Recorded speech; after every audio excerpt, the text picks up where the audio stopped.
Gelombang mekanik. Jadi, gelombang mekanik itu apa sih?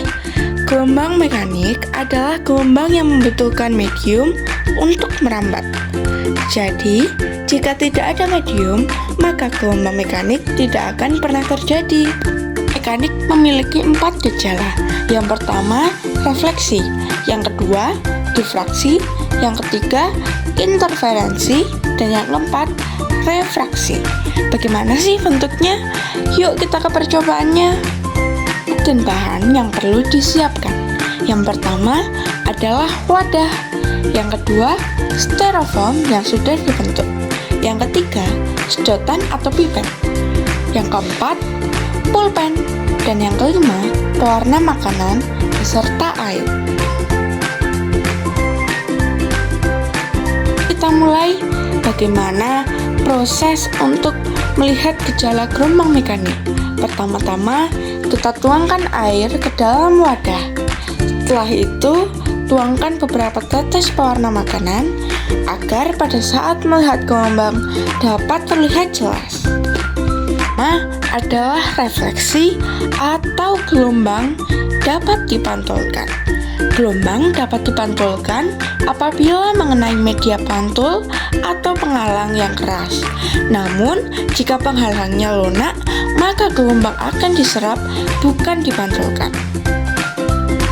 2. Difraksi atau gelombang dapat dibelokkan. Difraksi terjadi apabila muka gelombang melewati suatu celah sempit. Hal ini bisa terjadi karena muka gelombang yang terpotong sehingga mengalami pembelokan. 3. Interferensi atau gelombang yang dapat dipadukan. Interferensi dibagi menjadi 2, yaitu destruktif dan konstruktif. Interferensi destruktif atau tak sefase, gelombang yang tidak sefase tidak akan menghasilkan perpaduan karena muka gelombang tidak bertemu pada fase yang bersama. Interferensi konstruktif atau sefase, gelombang akan mengalami perpaduan karena muka gelombang yang bertemu pada fase yang sama. Refraksi atau gelombang dapat dibiaskan.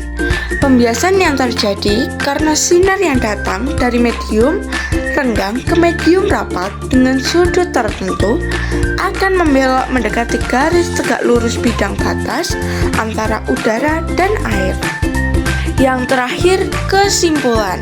Setelah melakukan praktikum tadi, kesimpulan yang didapat adalah yang pertama, yaitu praktikum tadi membuktikan bahwa gelombang mekanik membutuhkan medium untuk perambatannya.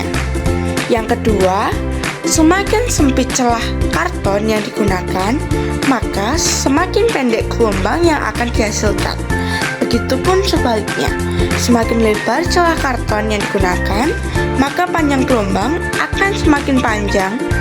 Dan yang terakhir adalah gelombang mekanik terjadi di dalam kehidupan sehari-hari. Gelombang air laut, gelombang gempa, gelombang suara, gelombang tali, dan gelombang-gelombang lainnya. Praktikum yang dapat disampaikan. Terima kasih.